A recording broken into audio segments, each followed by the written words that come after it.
Hey, Brandon, can you hear us? Yeah, I got you there. Can you hear Good me? deal. Yeah, I can hear you loud and clear. Just fine. We are now joined by Brandon Thomas, our Managing Director of Vehicle Systems. Our first question for Brandon is going to come from Chris Pickering. Go ahead with your question, Chris. Hi, Brandon. This is a question that I put to Steve earlier, but I'd like to ask you the same if that's okay. Looking back at the various parts of the car that you've been involved with, particularly the new sort of headline making changes to this next generation car, what's been the biggest headache to engineer? What's been the biggest sort of evolutionary shift? Um, well, hmm, you know, the start of the process with trying to understand exactly what we wanted to end up with in terms of what the car should look like, for instance, how the car should perform, what all types of things are going to end up in the car. One of the first things John and I did when I started was go through and write out imaginary bill of materials of the car. And I sat down and wrote a design brief for the car. Um, you don't you don't embark on a project of this size without having some sort of a roadmap of when we're done, it better be this. Um, and so from an engineer, that's easy to do. So I'm getting to the answer. Sorry about that. From an engineer, that's easy to do. Then what's a headache is you have to go get buy-in from all parties. So um, while we worked in heavy collaboration, heavy agreement with the OEs, with race teams, with our own people and all that, um, it's difficult as a technical person to sometimes take that feedback when somebody says, "Well, I don't want that. I want something a little bit different." And as a technical person, you're like, "No, no, it's got to be this." Like I thought about this a long time. So that type of stuff is that was probably the biggest version of headache, if you want to call it that. Um, and it was a big learning process for me, just trying to um, get to a product we were going to be happy with at the end. Thank you. Our next question will come from Lee Spencer. Go ahead with your question, Lee. Thank you. And thank you for joining us. Short of just dealing with trying to get a project done during the middle of a pandemic, what was the greatest challenge that you encountered throughout the course of this project? Um, well, you took my easy answer away. Obviously, obviously as we got started, in 2019, with everything in a normal state and rolling, um, we knew we wanted to go the coupe direction. We knew that we were going to have to address a lot of things to fit that coupe style to the chassis that wasn't in a current car. So when you got into terms of a challenge, it was basically trying to work it through on our own, how we were going to make all the elements of the safety aspects to the car, the packaging of all the parts. Roughly how big everything that you're going to package into the car is going to be at that point in time.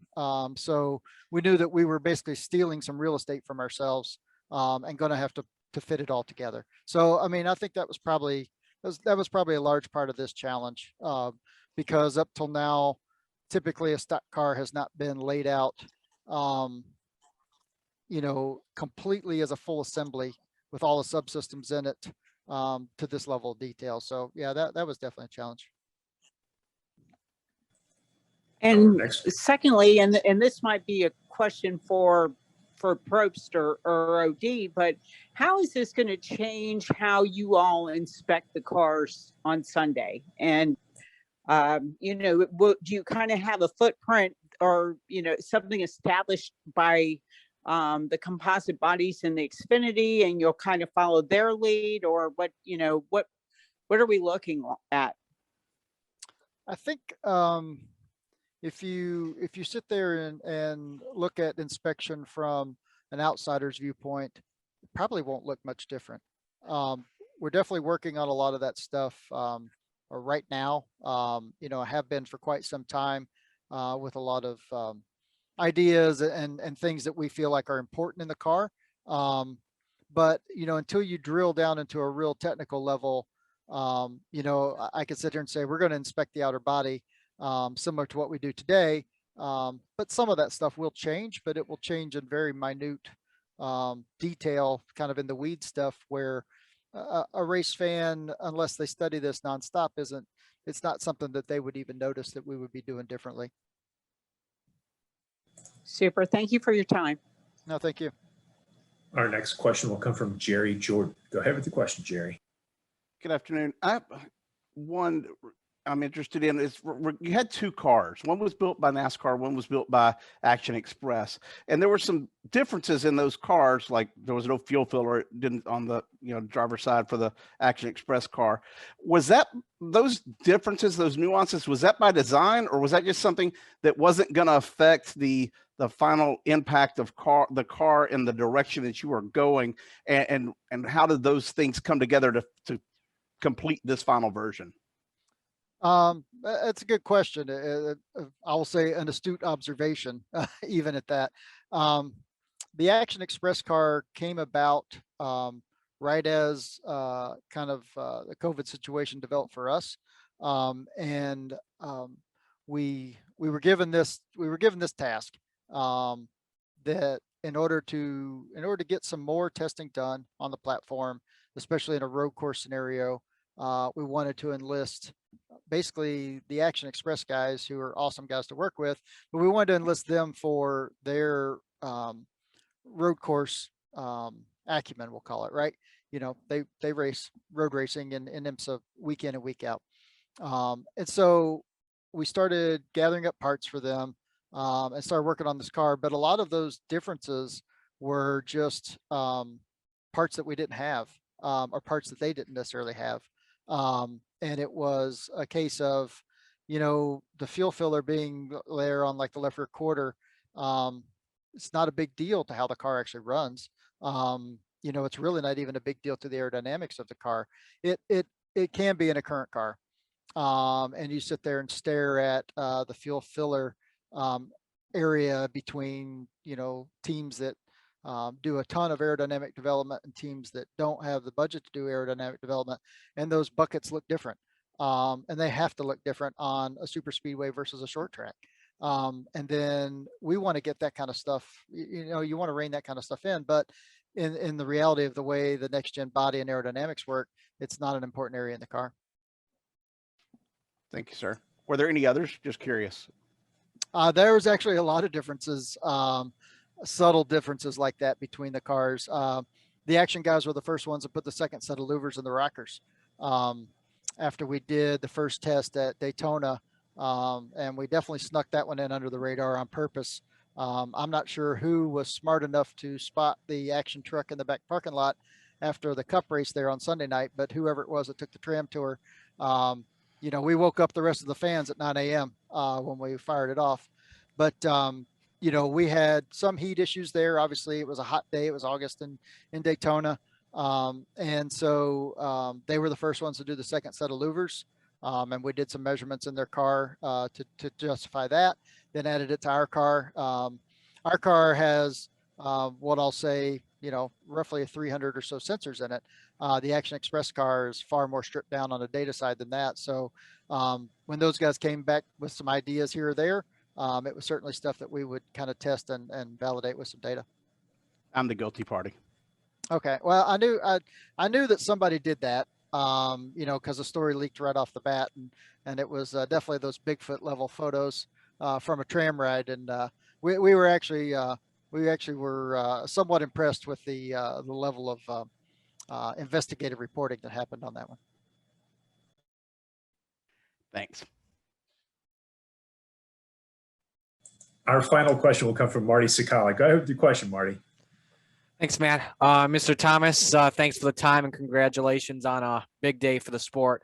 One of the biggest things that struck out to me with the next gen cars, and Denny Hamlin talked about this on the other Zoom call, these are three different bodies when it comes from the look, something that I don't think I've seen in the sport since like the mid 2000s, when we had like maybe even 4 manufacturers at the time. I was wondering if you could talk about what led to those having 3 different bodies for each manufacturer and bringing the stock back into NASCAR? So my second week here, and I joined NASCAR in January of 2019. So my second week here, went to the event at Atlanta. And then we had a bunch of meetings with OEM folks down there, and then went to the event in Vegas the week after that. And that was the first time I'd met Mr. France, Jim. And he walks in on Saturday and to the cup hauler, and we're standing there, and I get introduced to him, and he says, "Let's take a walk." And we walk around the garage a little bit, and Jim likes to move around really, incognito. And so we walked around and talked about cars and talked about the looks of the cars and things like that. And his first point was, we want these cars to look like they should. And as we really sat down with the OEMs, even starting in Atlanta the week before, and then as we started putting together working groups for the aerodynamic side and overall vehicle design side, it was one of our tenets from the beginning that we want a lot of OEM identification in these cars. We want the fans of a particular car company to be able to identify with their car.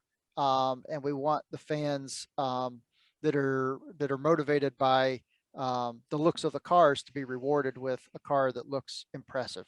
So that was definitely up there in the design brief, and it was definitely up there in the cornerstone of what my management wanted, what the OEMs as our partners wanted.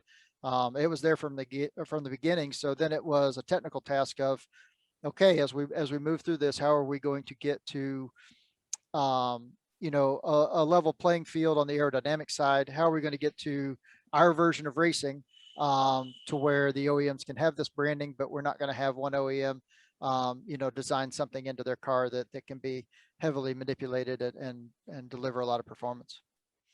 Thank you, sir, and congratulations once again. I'm looking forward to seeing this car in 22. Me too. Brandon, an impressive job, and thank you again for taking the time to join us, and good luck as we go into the 2022 season with this brand new car. Thank you very much.